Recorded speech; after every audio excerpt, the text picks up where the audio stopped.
Ika, Asuya, what's up, guys? I'm home.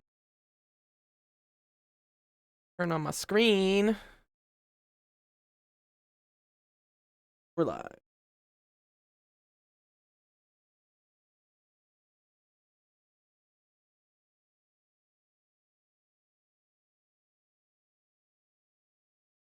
That one.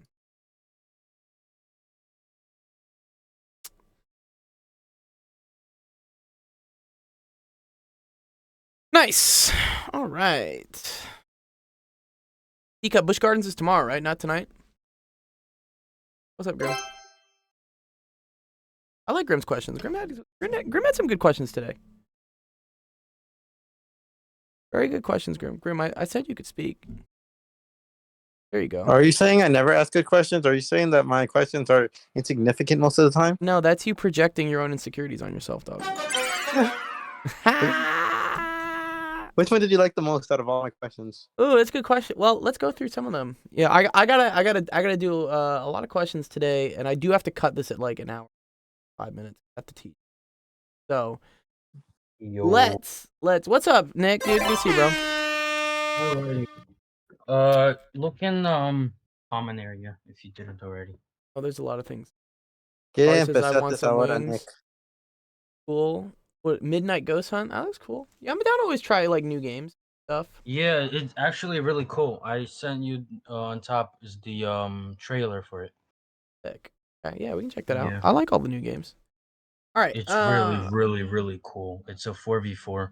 Ooh, It's free ooh. for now. It's free for now on. Yeah, that's the whole thing. Like Epic people Games got to Store. get it now, otherwise like it's not free. Yeah, I know. Yeah. Hello.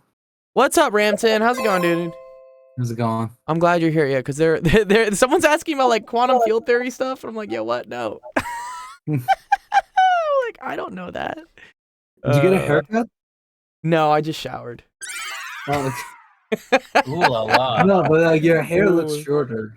Oh yeah, well I am like constantly losing my hair. Honestly, is what's happening. It's just like this It's okay, aging Gold. thing that You're sucks. old. Oh no. I know, I am Oh, no. old.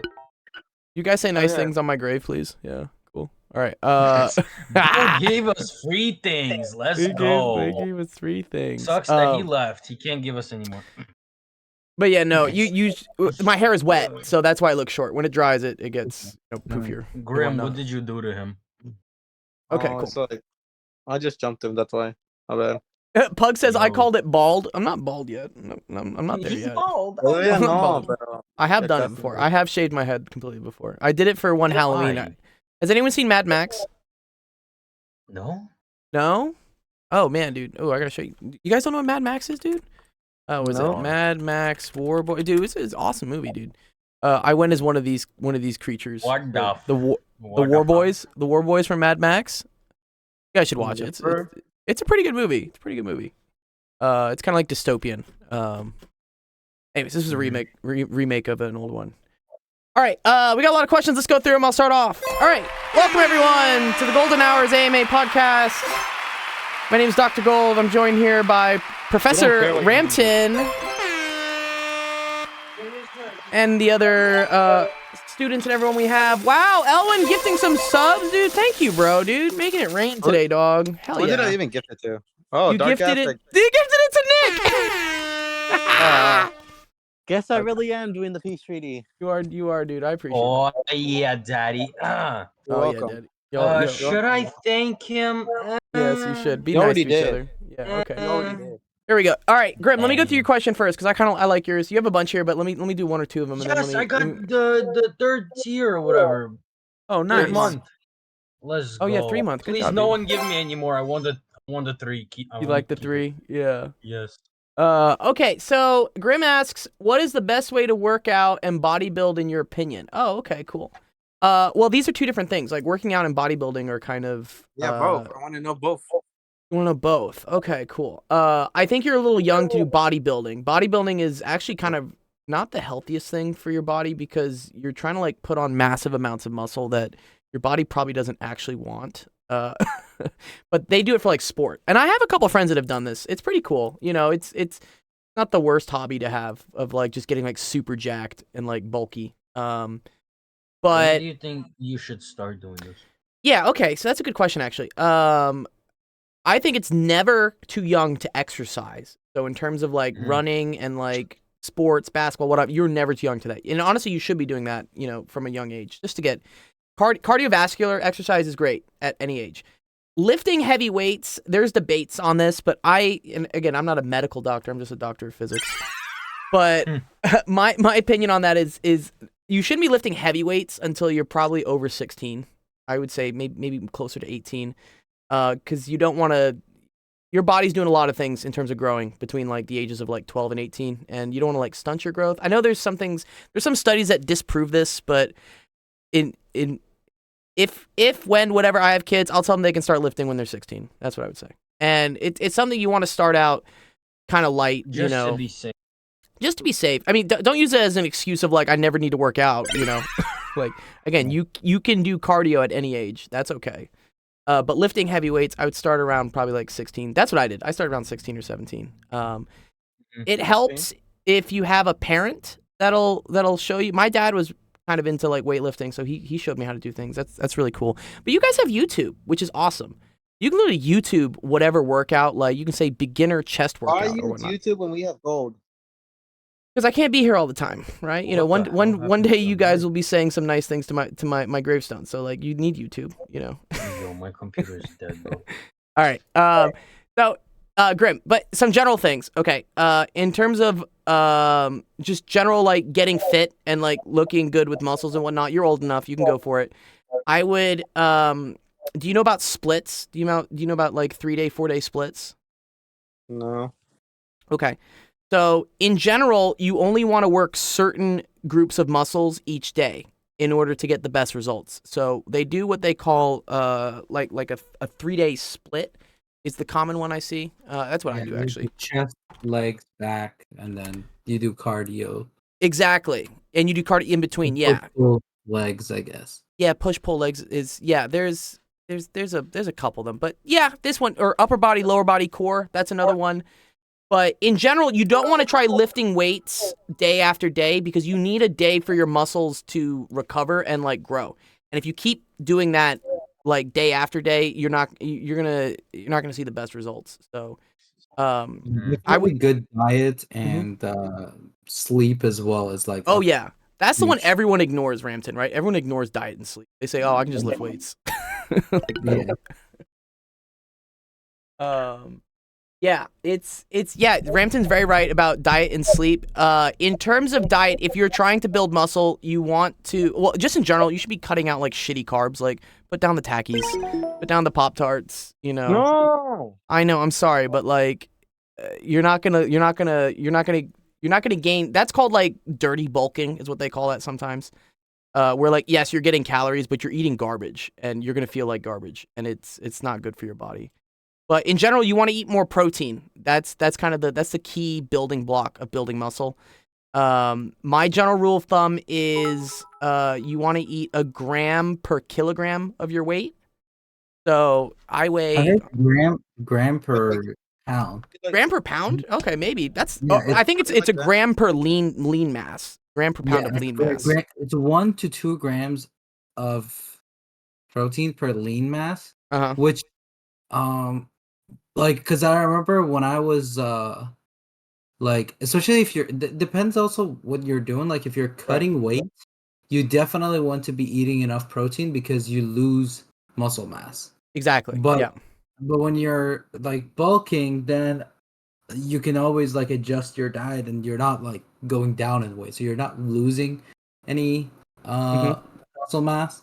But I remember when I was cutting, I was eating like 140, 150 grams of protein a day, which is like, you have to take supplements. I mean, if you're young, don't really focus on that because your body. Yeah, it's hard to eat 160 grams of protein unless you're like putting chicken in the blender. Yeah, I mean, I was. I think I remember I was eating about like 2 or 3 chicken breasts, like either chicken breast or steak or fish or something like that. But it's like about like a chicken breast is somewhere between 150 to 200 grams itself. So like somewhere around 600 grams of like protein, which like translates to somewhere around like 80 to 90 grams of like pure protein. Sure. And then I was taking like 2 scoops of protein powder. Protein like powders. another 60 like grams of that. And then like maybe I was putting like, some more protein stuff into like a shake or something like that. For like breakfast or something. But yeah, it was. Did you do like pre-workout and any of those like creatine or like amino acid stuff? I did creatine, and I did take this like it's a kind of like an activated carbs thing because I was not eating a lot of fat and carbs. But then I had this like powder that my dietitian gave me, and she was like, drink this like right before your workout and like during your workout. Yeah, it's something like that. Oh, this is cool. It's just pretty much like an activated carb. So like it's just ready to like be absorbed into your body. So whenever you're working out, it's great because when you're dieting, you don't have a lot of like reserve for carbs in your body, so you feel tired. But like I was mixing that with my creatine, like during my or like start drinking like about 30 minutes before my workout, and then during my workout as well. And it kind of just gives you readily available energy. Yeah, no, that's I didn't know that. I didn't know people do carb powder. That's pretty cool, actually. Yeah, I mean, this is also for normal people. Like the marathon runners, they have a gel. Yeah, the shot blocks, like, right? Yeah, it's like something like 10,000, 20,000 calories. Goo. Have you seen this? Like the Goo energy, dude. This stuff. Yeah. Well, these ones are light, but yeah, I know when they run marathons because they burn an insane amount of calories. Yeah, so they just like down like 20,000 calories and they're just burning it up. Wait, what? Yeah. So yeah, he's talking about a good thing here, Grim. So you need calories for energy. This is literally actually just physics at the end of the day. Like in order to move your body a distance, that's a force times a distance. That's work. That's energy that needs to be exerted. That energy needs to come from somewhere, and usually your body uses carbohydrates as a source of energy in order to do that. And so these marathon runners, for instance, like they run a very long distance, right? Do you know how long a marathon is, Grim? Like a few miles. A little bit more than a few. Oh, it's like it's 26.2. 26.2, is that right? I know it's 42 kilometers. Oh yeah, that's right. Yeah. Okay, yeah. So, it's not that bad. I thought it would be huge, but okay, yeah. So in a marathon, someone burns 2,600 calories is what they would say. Okay. You see the bits I sent? Yeah. No, dude. Yeah. Oh wow, dude. Thanks, man, dude. Wow, 100 bits, dude. I appreciate that. Look at these cheers. You sent me $1. I like that, dude. Thank you, dude. You're welcome. So marathon runners end up burning 2,600 calories, which I think your daily intake is recommended to be around this, right? It's around 2,000, I think, if you ever look on the back of nutritional label. So they have to replace those calories with something. And that's why they do shot blocks. So in general, Grim, if you're wanting, do you have a gym first off? Do you go to a gym? Do you have a gym at your school? Yeah, I have a gym, not at my school, but I have a gym. Okay, cool. All right. So what I would do if you want to start, because I did this kind of like at your age as well, dude. I was like a really like skinny kid when I was 14, 15. And then one summer, I think it was in between 15 and 16, my dad was like, okay, we're going to take you to the gym. And I started working out at the gym all the time. And I did chest like every other day, basically. And I showed up to school when I was 16 or 17 and people said, oh man, dude, what did Gio do? He just sharked all of us. Like where'd all this muscle come from? Because I used to be just this scrawny little kid, and then I just got jacked one summer, and it was funny. I loved it. That's what I'm gonna do this. If you want to do it this summer, then do it. Yeah. So what I recommend is, do you have a friend that you can go to the gym with? It really helps if you have a partner, honestly. No, I have my brother. Oh yeah, get Ramiro, dude. Get Ramiro at the gym, dude. Ramiro needs to go to the gym anyways. Like, get Ramiro in the gym. Damn, you calling it that? No, but I mean, he could be healthier, bro. He could be healthier. That's nuts, bro. But yeah, Really it's. I would this summer if you want to make that a cool goal, it would be a very cool goal to see what you can get up to, for instance, in like bench press. this is something where like you do really want someone who knows how to bench with you, A, to show you the form, and B, to like protect you, because you'll eventually get to points where you can't put the weight up anymore, and you don't want to like put that on your neck. That's bad.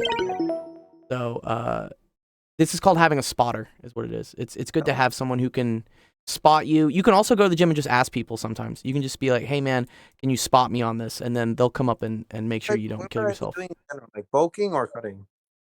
You need to be bulking probably. I mean, well, I don't know. I don't know physically what you look like, but probably bulking. If you have no muscle, like, or if you haven't really been working out, you always start with bulking. That's because that bulking is how you put the muscle on. And then what Ramton was talking about cutting, that's when that's when you have the muscle, but you want to look leaner, like you want to look more shredded and whatnot. That's called cutting. And but there's no point to cutting if you don't already have the muscle. So you usually want to use bulking to get to the muscle, and then use cutting in order to trim away the fat, so physically you look better. Yeah. But as Ramton was saying, cutting, when you get to that step, cutting is kind of a tricky thing, because as you start to like decrease the amount you eat, you will start losing some of the muscle, and there are ways to offset that. Eating protein's a good one. Yeah, that's a cool question. I like that. Does that help you out a little bit? You should do, like, set a goal. Set a goal that, by the end of the summer you're gonna be able to bench 135. I think you should be able to do that. That's a pretty good goal. 135 is a plate. It's a 45-pound plate on each side. When I started benching, I could barely do the bar. The bar is 45 pounds.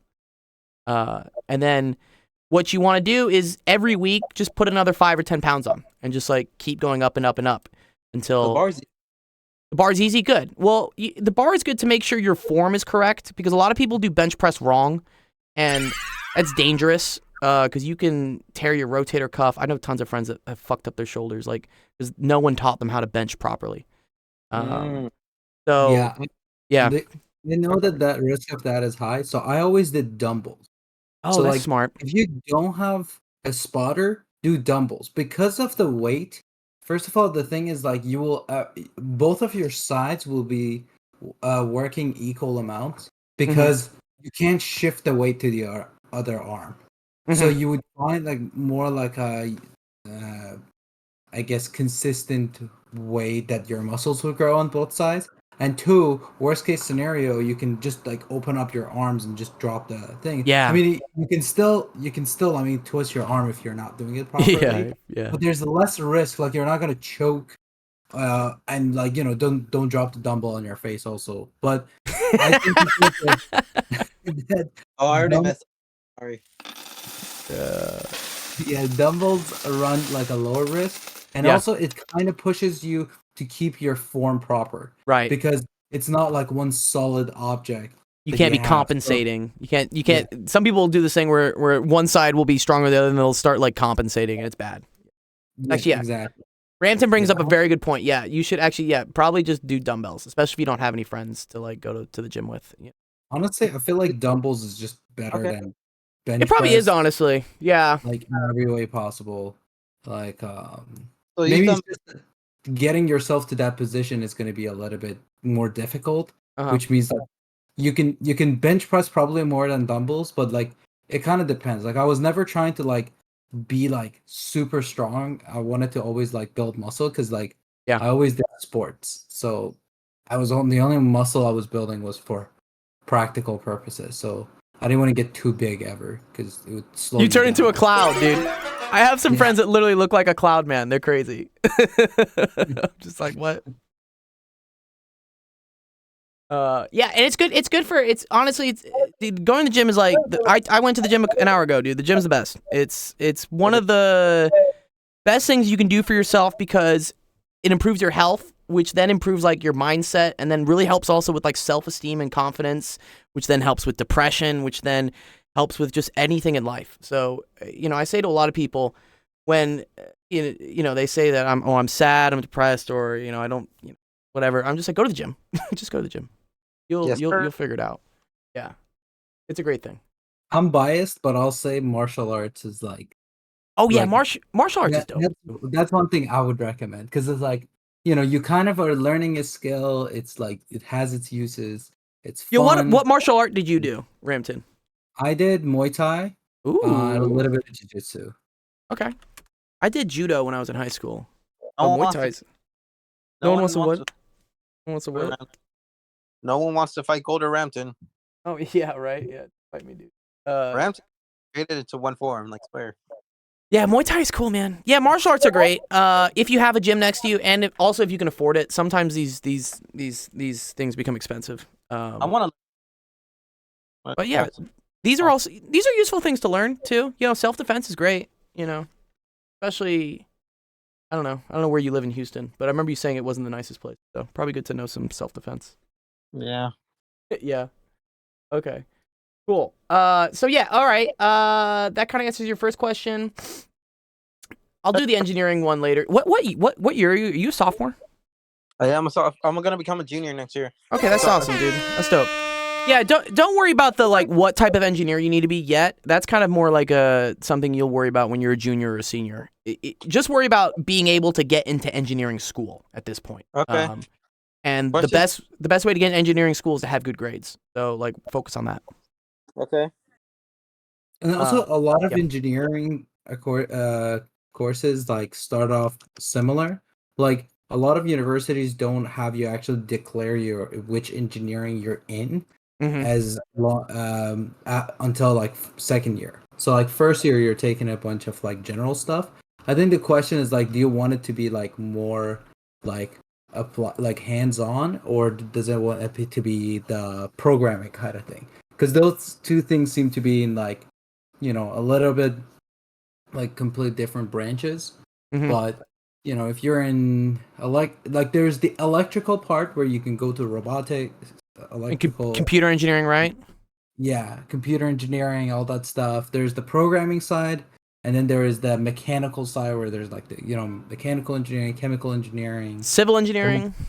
I had a couple civvies, yeah. I know like there's geological. I've had people that are in like the less known stuff, but like I know mechatronics was, I don't know if yes, we had mechatronics. That's a class, isn't it? Mechatronics. Yeah. Mechatronics is like mechanics and electronic. It's like kind of like mechatronics. a triple thing. It's like programming,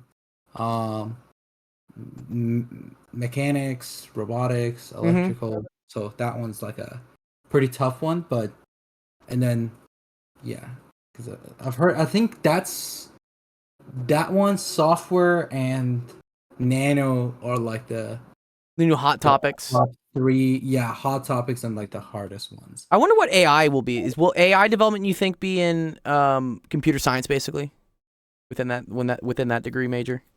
I'm wondering, like, as they start creating like AI like classes. Yeah. Yeah, that might. They already have that in. Okay. My third question. Yeah. Okay. Yeah. So engineering, great. And again, yeah, Ramton's right. You don't have to worry about actually which one. You actually just apply to the engineering school, and then after your first year, you determine, you know, what type of engineer you want to be. Yeah, don't worry about that too much. Okay. Help me out with what I should do for the summer. Well, I think you already kind of hit it. Like, you know, go to the gym. I think that's a cool thing. Like, work on yourself and get your fitness up to a good standpoint. You have a job, make money, save money. And you know, if you have any other hobbies that you wanted to, like, I'm trying to think, if they have any sort of like boot camps or whatnot, but not like physical boot camps, but like science boot camps and whatnot. Those are cool. I really like robotics, but I don't know if they do robotics over the summer. I think robotics is like more in the fall. I got internships. That's what I did in my high school summers. Is I went to companies such as like biotech companies that were just looking for interns, and I didn't get paid very much. I got like minimum wage. You know, my friends were making more working at McDonald's, but I was learning more because I coded Excel stuff and whatnot for these companies, and gets you good like letters of rec. But yeah, I think as a sophomore, because you're kind of young, focus on probably those things. I don't know. Ramton, do you have any more advice for like a sophomore, what they should do over the summer? Like, also enjoy your summer. You're young. I think that's pretty good advice based on stuff you said. I'd rather work now and enjoy my summer later than everyone else like not enjoying anything later. What do you mean not enjoy anything later? What do you mean? Oh, you mean like work now and then like not work over the summer? Yeah, like no, like I'd rather like work now than like and later in the year. I got nothing to do. I got a lot of free time while everyone over there like struggling on what they should do. Oh, okay. Yeah, no, always good to keep yourself busy, is what I say. But also enjoy. Try to Well, enjoy also your life. enjoy your life, dude. Like this is a very rare Yeah. time in your life. Ramton and I will Enjoy tell you your right now, life, dude. The summers are never free like this ever again. Oh God. Yeah. Yeah. Cool. Okay. Let me get to the other things next time. I like these questions. They're very good, Grim. I like your other questions. I really do. But let me just make sure I can get through everyone. Okay. Cool. I did already 30 minutes. You did what? I already wasted 30 minutes. No, you Well, didn't not- waste. You didn't waste 30 minutes because like we discussed things and like other people probably. There are other people that probably have similar questions to you. They're like, "What the fuck do I do this summer?" Or "How do I go to the gym?" Or "What should I be doing?" And Wait. Answer my last question actually. Oh, summer camp. Yeah, I'll announce summer camp. That will probably be at the end of the month. I have a big schedule of things I got to do. But yeah, I know you guys really enjoyed summer camp. I did too. I really did. But I want to make sure I have like proper prizes for you and whatnot. Because I know that's what really motivates everyone. Like I get everyone to join the Discord when I give out a PS5. So let me get the PS5. What would you guys want? Actually, it's a good question, Grim. What would you guys want as a grand prize? I've given out consoles, laptops. What do you want? I feel like something high demand want is another laptop. I'm pretty sure.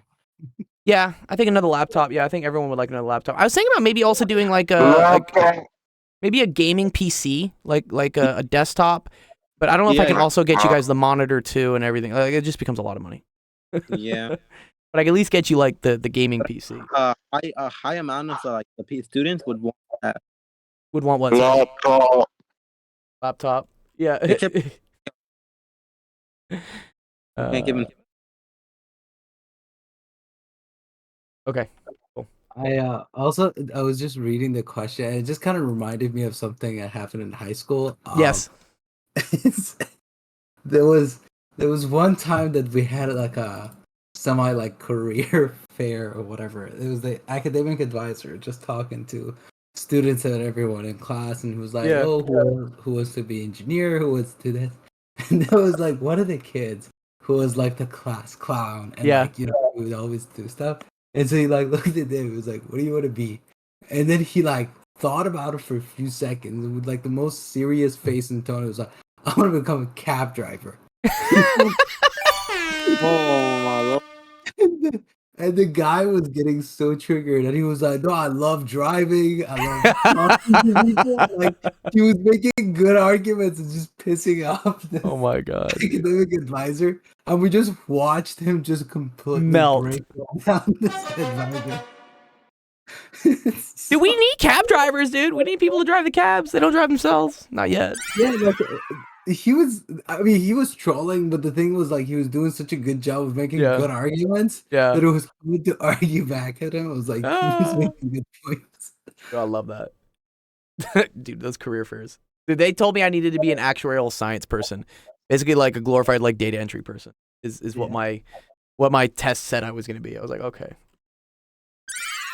All right, let's see. Nobody asked. Cool questions. This is actually great. He's actually in the chat here too. Awesome. What are your thoughts on the possibility of string theory or any is UFT unifying field theory, Ramton? Is that what UFT is? Yeah. And then he says, do you think the Copenhagen interpretation of quantum mechanics is more accurate than the many worlds theory? I don't know what any of these words mean. Ramton, do you know what these words mean? Yeah, so I guess I'll answer the second one. Okay. First, because it's like a little bit more objective way of talking about things. So just for people who don't know, their Copenhagen interpretation of quantum mechanics is talks about everything. Every quantum particle is also anything small. Like small particles are all considered quantum particles. The reason is because their behavior is like quantum, which means that they don't move like continuously. normal. Yeah, they move continuously, and they don't move like big objects, right? So like when you throw the ball, you can trace its position and its like path the whole time, right? But that's not possible when you're talking about small particles. So that's what it means to be a quantum particle. And Copenhagen interpretation means that everything is a wave function. So we don't exactly know where things are or what their momentums are. Is pretty much it's defined by this thing called a wave function. Mm-hmm. And then when you make measurements, this wave function, they say the wave function collapses. That's another thing that they say. Right. It essentially means that once you measure something, you realize that out of a few possible things that this particle, a few states that it could be in, you now know which one it is in. So you now know that it's not in the other ones. So therefore the wave function has collapsed. But before that, you just know that there is certain probability that it would be like, let's say, in one state, and then another probability in another state. And by state, it means like, let's say there's spin ups, there's spin down. You can talk about position. You know, it could be different spots. And so once you measure something, then you have collapsed the wave function. So that's the thing. And so, nobody says contains all the possibilities of something basically exists at the same time. Yeah, in a superposition, one of those possibilities solidify when I'm saying. Oh, Schrodinger's cat. Yeah. That's the collapse of the wave function, and the superposition is the idea that it could be in different states at the time with different probabilities of an outcome. So this is the Copenhagen explanation. Is Schrodinger's cat? Is that from the Copenhagen? I know what Schrodinger's cat is, but is that where it comes from? That Schrodinger said that this cat could be alive or dead, right? And we wouldn't know until we opened the box. So he pretty much put like a what's it called? Put a cat in a box, and he put an electro radiative material in there. Oh, I like this. Yeah. You know, if it like somehow there was like some probability that this thing will break and he would like poison the cat and would like die. Obviously, he didn't do this with a cat as well. Yeah, no, don't fuck with cats. Yeah, and then he was like, we don't know whether the cat is alive or dead until we open the box. And once you open the box, then you know whether the cat is either 100% dead or 100% alive. It's not right. The cat is 60% dead, 60%, 40% alive. But then before you open it, you kind of have to make probabilities to figure out which event is more likely. So when you make observation, then this collapses the wave function, which means that the other possibility has stopped from existing. Right, because you can't have them both existing at the same time. It's like the cat's either dead or alive. It can't be both. Exactly. Okay. And so this other way of thinking about this is that we have essentially split the universe into like two, let's say. We now live in a version of the universe where this cat is alive, and there is a different universe where the cat is dead.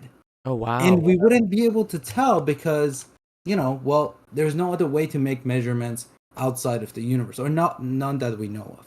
So that's the many worlds interpretation. I see.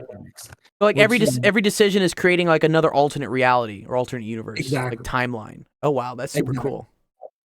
And so we live in one universe out of the many different ones. And so the popular one is the Copenhagen, and the second popular is the many worlds. There is, I think, 6 different like ways of thinking about quantum mechanics, but like a lot of the other ones seem kind of like become more far-fetched than all this stuff. Yeah.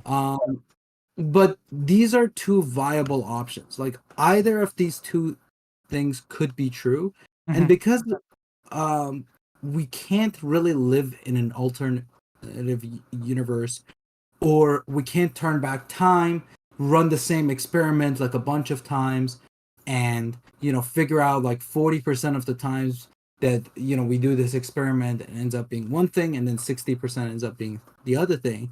Once you make the measurement, that's it. Like everything has already happened. So it kind of becomes this philosophical question. So to answer the question, it's like either of these things could be correct. So there's not one that is more accurate. It's just like which of these we can kind of use these ideas to build more ideas on top of these. And the reason these two are very famous is because, you know, the more you build more ideas on this, you kind of like, you know, making, you know, you're talking about random stuff, and you see the consequences of those in the world. And the more accurate your theories are, the more accurate your observations are when you like look at the universe. Right. So these two are the most accurate one, but there is no necessarily one better than the other. But the Copenhagen is more popular in the Than the many worlds. That's cool. Yeah. But Yeah, by, there's not by also the thing where what is it with the it's like the records and like he burns the box and then because that information is destroyed like the other answer can't come up or something. Oh, I'm trying to remember what this is. I'm not sure. It's actually it's in the, it's wait it's called oh man dude I wish it is some quantum thing but it has to do with the entanglement thing where right if you know the state like for instance that one of these electrons is spin up that you have to know the other one has to be spin down right once you observe one you determine what the behavior of the other one is but sometimes that can break for instance say something is a certain distance away that breaks like the speed of light ideas because information shouldn't be able to travel that fast. Yes. Yeah. Oh man. Anyway, I think I've talked about this book before to you, Rampton. Have I? The universe is virtual. I think yeah, you mentioned it. Yeah. It's you know what I should see if I can get a PDF of it or something. But it's very cool. It's like a comic book explanation. And nobody asked if you're also interested in like cool like physics stuff. Like check this out. It you know it kind of gets on like the more popular like metaphysics side of things, but this guy uses a lot of real physics experiments that they used in order to kind of apply all this quantum stuff that Rampton's talking about, but in order to prove that we must be living in a simulation. That's kind of what the whole thing comes down to. And it's cool. I like the interpretations they have on it. It's a lot of like popular physics stuff, but it goes into a lot of the wave functions and probabilities and stuff. Yeah, it's cool, and it's a comic, easy to read. It's not a textbook. Also, to just kind of give a final thought on what nobody said is that he said which one is more likely to be true. As I said, it's kind of hard to say which one is true because you really can't experiment, like whether to know. Like the only way to experiment, like Copenhagen, is like go back and forth in time and redo this experiment, and obviously we can't do that. In the many worlds, we have to get information from other worlds. But right, which we can't talk to other worlds. What if we can do that? So, like what? It's hard to talk about what the many worlds, I guess, that is. So we can't really do that. Cool. Yeah, that's a good question, though. I like that one. That was really cool. Very, very cool. All right, cool. Okay, let's go next question. Habib, philosophy in life. I think we've talked about that one. Is there something else? I asked a couple questions here. I like them. What is one thing you'd like to change about yourself? Ooh, if the genie granted you... These are all very good questions, Habib. I like all these questions. Why is the speed of light constant? What are some... Which one do I want to change? Wow. What do you think, dude? Okay,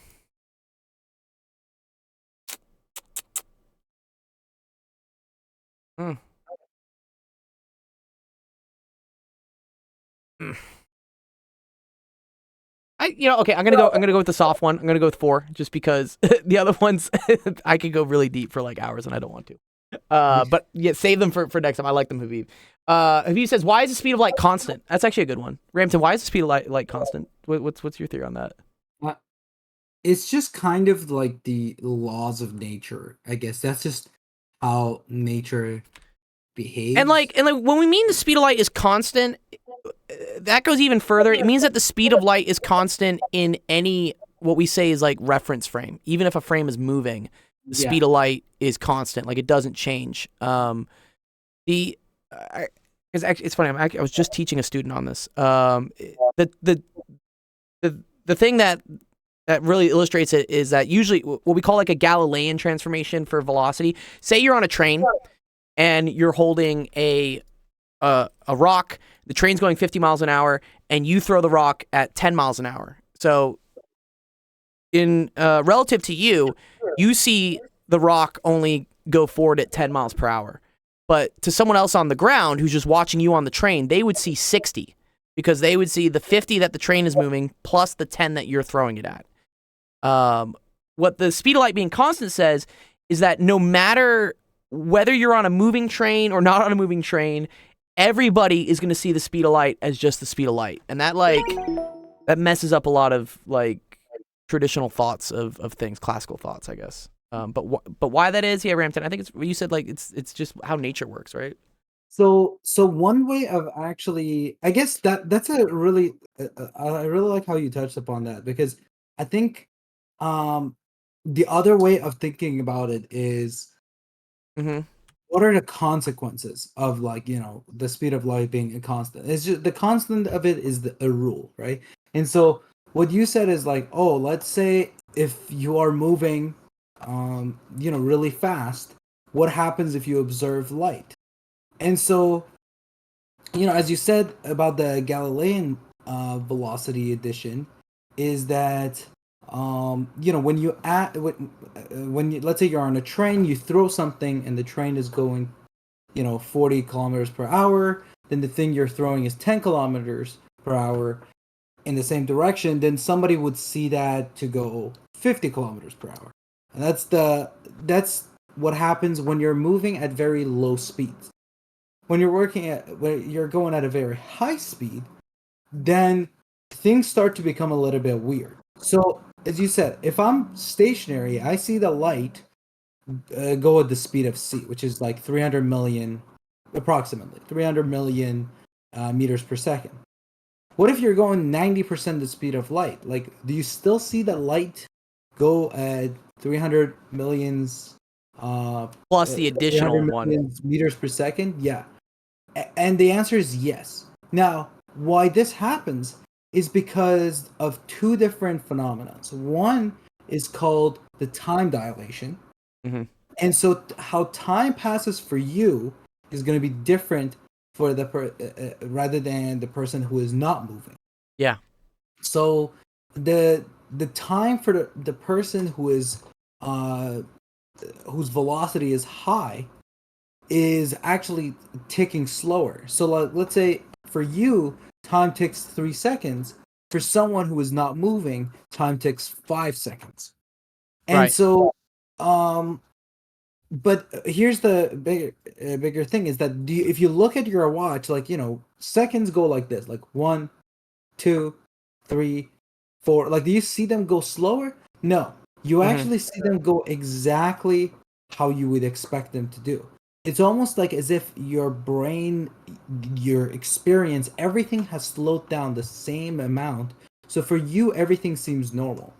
But for someone else observing you, then they're going to see the things, the time ticking slower for you. The other thing is length contraction. The length contraction means when you're moving in a certain direction, the distance between you and that thing seems to shrink. So these two effects end up adding up to the point where you are going to observe the speed of light to be the same. Why? Because the distance that you would see the light go, instead of being further, is now less. So it seems like the light is traveling from here to there in 3 seconds. Somebody else would see the light go a further distance at a larger time. So then they would also see the speed of light to be 300 million. In order for everything to be consistent. Yeah, it's because the time is getting longer per se, so the distance needs to get shorter, right? Yeah, exactly. Or no, time the opposite way. Sorry, slower. time is getting slower. Sorry, there's less time, so the distance has to also go down.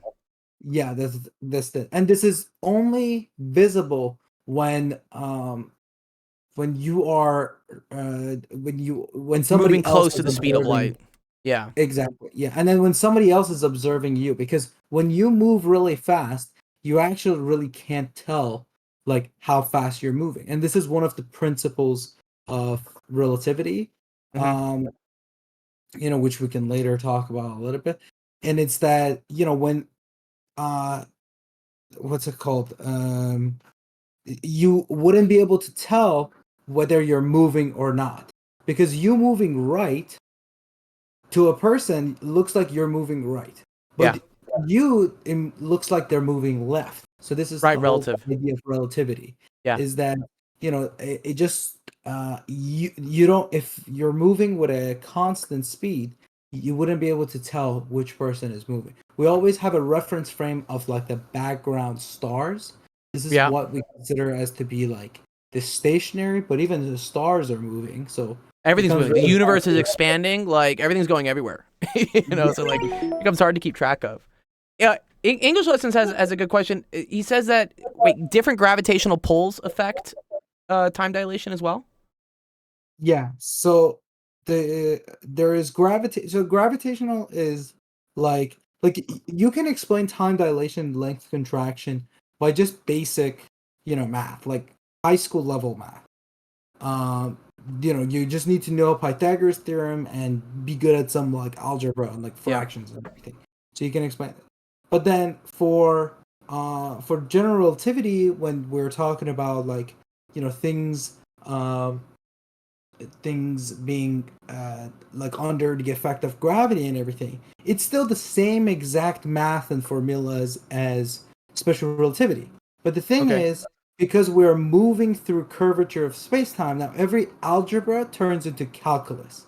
Everything that is constant needs to constantly change and everything. So it's like kind of the similar idea that math just becomes way longer when you're talking about like, tensor calculus and all these stuff.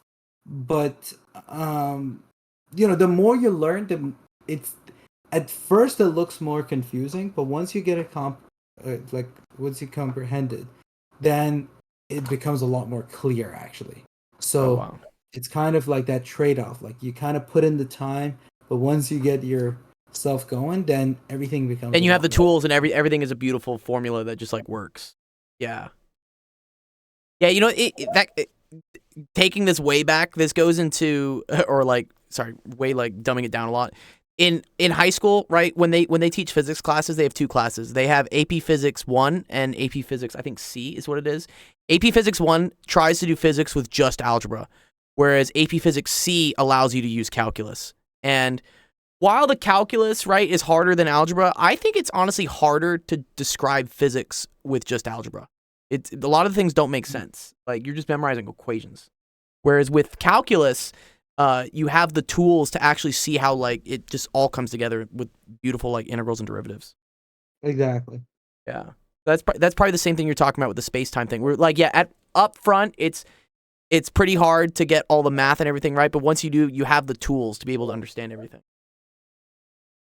Wow, that's cool. Yeah, I like if we had more time, I'd go through the whole Galilean. And actually, one of you guys should ask me during office hours. You should ask me to do the Galilean thing, because like Rampton said, it's not that hard to explain with just velocity, distance, and time. It's very cool, and you can see how like the speed of light has to be constant. It's cool. All right. Okay, let's get through some questions. Ethan asks, how do scientists discover different elements and methods? Okay, so we mean elements, and how do scientists discover elements? Okay. I know how methods for finding elements, I guess. Methods for finding elements? Yeah, maybe that is. Yeah. I'm trying to think like nowadays when we want to discover new elements, we just smash really heavy shit at each other and just see what happens. That's what like the Large Hadron Collider is and whatnot. If you look at, what is it, like a periodic table, right? Depending how old your periodic table is, it may have more or less elements, because what happens is, where are they? The ones down here, like these ones over here, or here they are. Yeah. The ones that are like still being discovered and whatnot. All right, this one actually looks pretty complete. I thought like the periodic table wasn't complete, Rampton. I thought there was like room for ones to be discovered later. No, I think they've already done it, but the ones that we have discovered, I think goes up until 108. And then Oh, so the these are just theoretical, like no, they're lab made because they're too lab made, unstable right? to like be able to see them in nature. Mhm. Like let's take something like choose one of these um uh like elements and then look up like their decay rate. It's a matter of like probably microseconds or something like that. So it becomes really hard to like see these naturally in nature because they decay really fast. And it could be in nature, but like to be at the right place at the right time, because you need to like take this element and take it to the lab, right? By the time you take it, like, It's just gone. This is like the antimatter thing we talk about, where like the second it touches anything, any matter, it just it just breaks itself. So yeah, exactly. I think that's how the modern way of how we've discovered new elements is these very heavy things are made in the lab. How we discovered the other ones, it's actually kind of cool. I think a lot of this was, I mean, we did things like we just burned shit, right, back in the days and just saw what color like it burned or had it react with other things. I actually don't know how we discovered all the elements. But no, actually. But it is cool, like, these elements are organized, Ethan, in a certain way because they all have similar properties. So whether that be whatever, if you burn them, they burn a certain color, or if they react with something else. It's things that are in certain columns and things that are in certain rows all kind of have similar behavior with them, and with a variety of things in chemistry. But I don't know specifically. Wait, when was the periodic table even like come up with? When it was some Russian guy, right? Must have I been. think it was Mendeleev because Yeah. that we call it Mendeleev table in Farsi. So Oh, really? yeah. I think it was 18 something. I say periodic table elements like. And at first it was like really like a few really elements. crude, probably, right? Yeah. Yeah. Yeah, early 20th century. Yeah, that's cool. Yeah, everything has like cool structures, atoms, elements, orbitals, all this stuff, and it kind of became like a puzzle. I think what happened is we started discovering different elements in different places, and we were like, oh, okay, there has to be stuff in between it. In order to get from here to here, there must be other things that fill it up. And the periodic table is not perfect. As you'll learn when you get into chemistry, there are a lot of exceptions to a lot of rules, and it's because our periodic table is as good as we can get it so far. But there's always some, it's like, oh, well, alkali metals do this except for these two. And then you're like, okay. Or these ones want to be diatomic, and you're like, okay. Yeah, it's cool. All right. Yes. Habib was not here, but it's okay. We'll talk about relativity at some point, Habib. Yeah. And we'll understand why the speed of light is like. Yeah, I want to do that. I want to do the Galilean definition of it. I think it's pretty cool. Yeah, exactly. And but yeah, like I think that's something that a lot of people, if you have like knowledge of, honestly, if you know algebra plus Pythagoras theorem, you're like, and I guess like knowing that velocity is distance over time. yeah, but that one we can teach. Yeah, that one we can easily explain, and then yeah, you can learn that, and we'll do. So English lesson said he asked ChatGPT to explain to him like a 5-year-old what time dilation was, and this is what it came up with. This is pretty cool. It looks like it goes into the twins paradox. Is what it just jumps right into. Yeah, I think twins paradox. Is that the best way you think to explain time dilation? No, I think the Alice and Bob way. Like, if you look it up, there's like an Alice and Bob, one being on a spaceship, and one being in a inertial reference frame. Inertial reference frame does not mean on Earth because you're being affected by gravity. I like Alice and Bob. So it means like imagine you're floating in deep space. And you're gonna be the top one on the right. I think that's the one. Which this one right here. Yeah, that's the one that you want to kind of like look at, and it's like it's gonna go up, hit that, bounce back, and we're gonna like make some triangles. Yes. Okay. Yeah. And yeah, this is pretty much it. Like it's a very simple diagram. It's a very simple way of explaining it. I think ChatGPT kind of draws the most common things about or the common concepts Yeah. about like relativity. So talking about Twins paradox, you first have to understand how time dilation works. And Twins paradox is a thought experiment that try to break it down.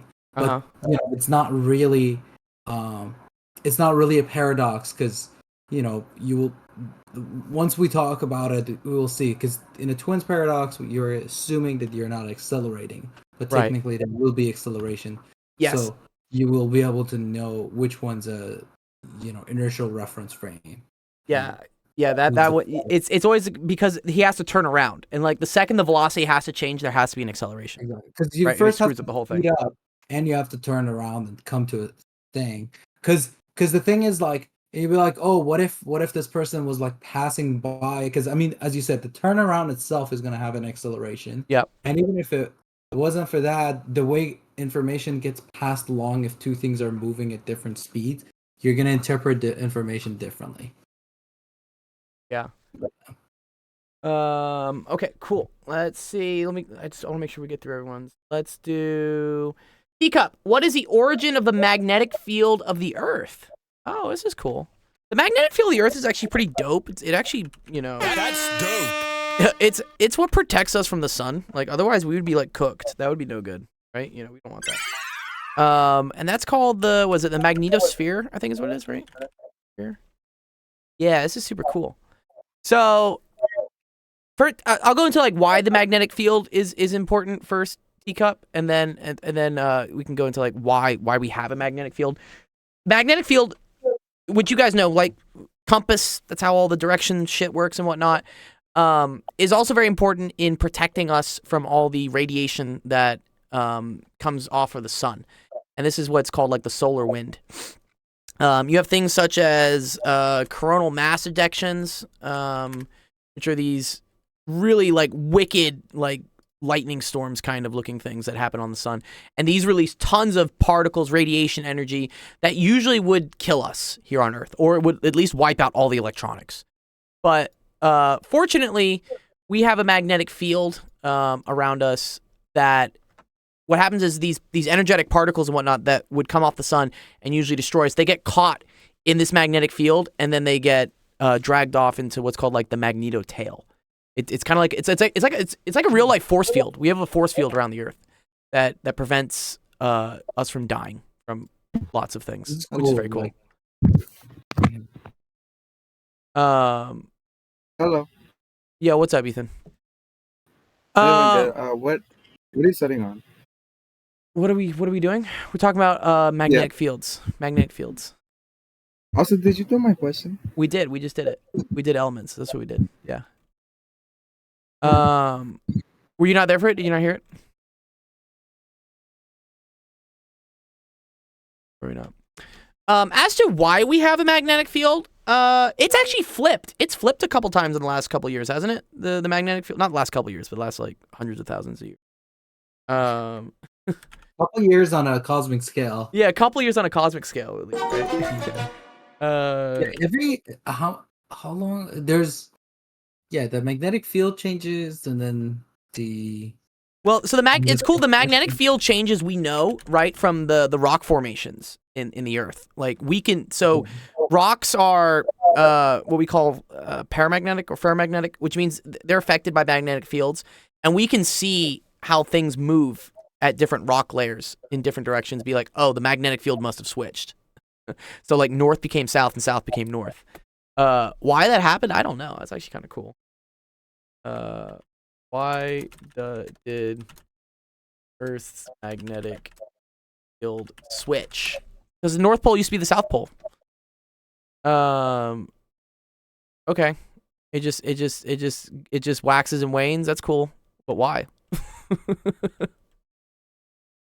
I think one of the cool things to actually also realize about this is that it has like specific spots that it's targeted as.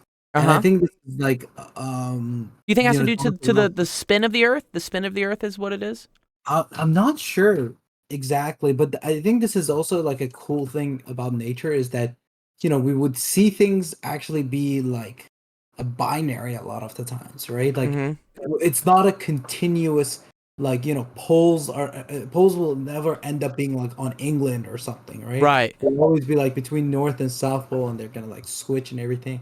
And so like that's a cool thing that it's concentrated at certain spots, and like there's a lot of cool math probably behind it that I don't know, but Well, look, there's this cool thing here. It says like between reversals, during reversals. Do we see like this like what was it? Wacky. yeah, and then eventually it like stabilizes. Yeah. Do you imagine, dude? The birds must be hella confused, dude. When the magnetic fields change. That's what they use to actually to fly south and whatnot. They're able to detect magnetic fields in their body. It's pretty nuts. Yeah, that's I think- nature's amazing. I think we are too, actually, as humans. I know my one friend who's in neuroscience would do these like, you can train your brain to like become a compass or something, because of just the iron that's in your blood. You can eventually train itself. You can train yourself to know what north and south is if you try hard enough. Okay. Because there's certain like slight fluctuations in the iron of your blood that you become attuned to, and then you could know which way is north and which way is south. You ever hear people where they're like they have like a weird sense of direction? I don't know. Yeah. That could be it. Yeah, I mean, I'm always good with direction, but it's because I always play video games and like. Yeah. Oh, like, so you're I right just spatially. You're really- able to spatially like visualize things. Yeah. I think that's one of the. Yeah. reasons. So yeah. So numerous organisms. Yeah, a lot of birds do this, right? Okay. It's still generally accepted that humans do not. Okay. I think my buddy is working on ways that show that humans can. Humans can. If a bird can do it, why can't we do it? Besides flying, Beef says, "How do I do that?"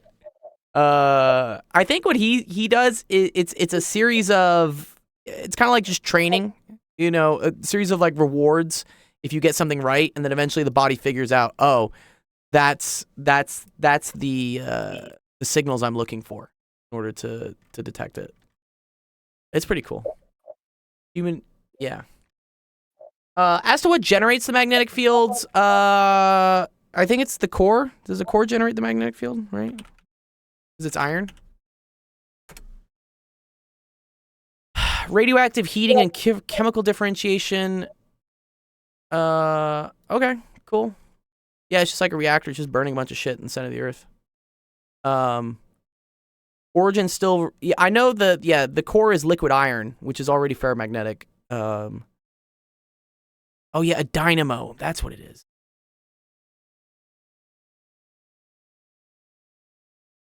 I should know what dynamo is. This is a plasma physics.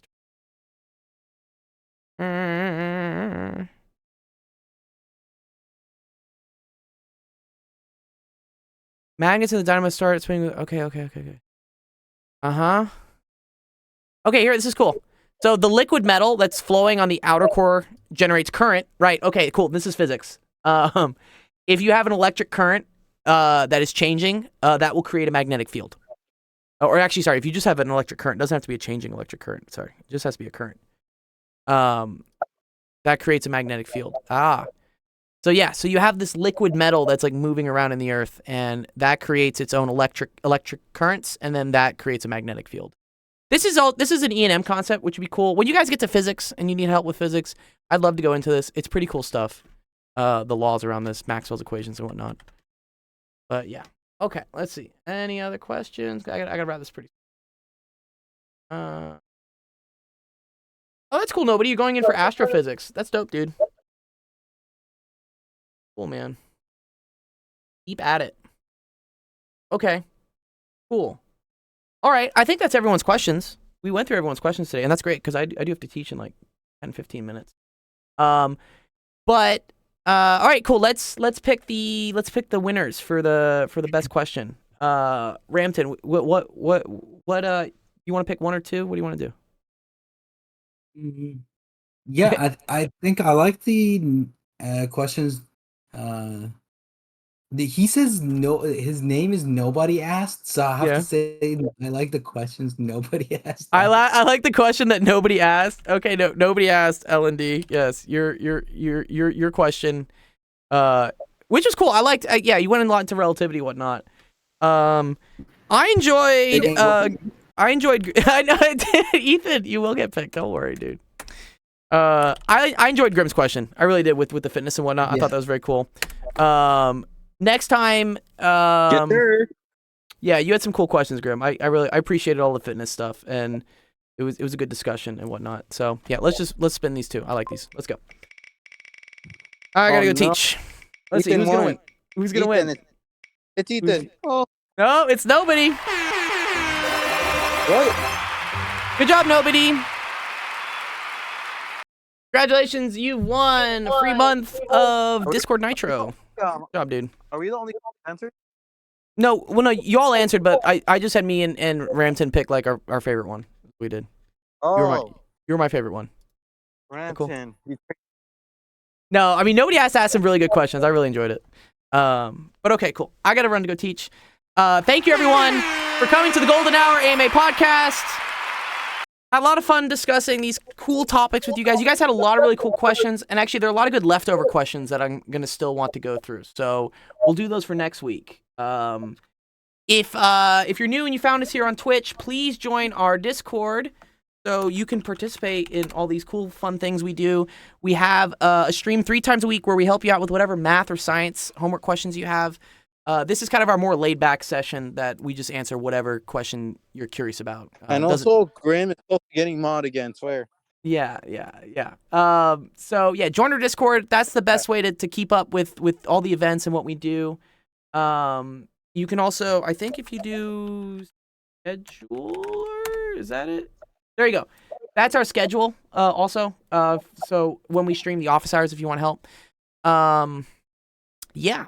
Oh yeah, big thank you so much to all you guys who asked questions, and also to Professor Ramton for helping me out with all the higher level physics stuff. Like my top end kind of I top out around like early college. But Yeah, thanks for having me. yeah, no, I appreciate it. No, you're an awesome wealth of knowledge of those things, and I like how you explain things because then I learn. That's what I love. I learn from these things too. Oh, that's the gift. Yeah, that's good. Tomorrow also, for people who are here, I was thinking that maybe I figured out some stuff on OBS and stuff like that. Oh, perfect. And maybe I'll talk with you, but either on Discord or maybe on Discord and Twitch, I'll do like a little bit earlier. I wanted to explain some like higher math stuff to Noise. Oh, sick. Yeah. And then if people wanna hop on Discord, or maybe if I can do Discord and Twitch, then we can do those. Yeah. as well. You can do Discord and Twitch, and then we can even do a whole raid thing. It's very cool. Yeah. So basically, for instance, we have 10 viewers in the Twitch right now, and like I have to go. What would be cool would be, for instance, Rampton, if you wanted your own like hour after this to just go into like higher level stuff, I can send everyone to that OBS, to that Twitch session. So Yeah, that's good. yeah. Can we get So, Bonk with it? yeah, I'll talk to Rampton about that. Yeah, we can probably do that. We can probably do some, because he's doing educational stuff. Everyone always asks if they can get bond coins from the gaming stream, and I'm like, no. Bond coins are for learning. Gaming is fun too. But yeah, awesome. Yeah, so we'll let you know in the Discord about that if we're gonna do or when we do more sessions and how to join them. But until then, stay cool, enjoy your Thursday, and we'll see you tomorrow. Cool? Yeah. All right. Have a good You're welcome. day. Yeah. or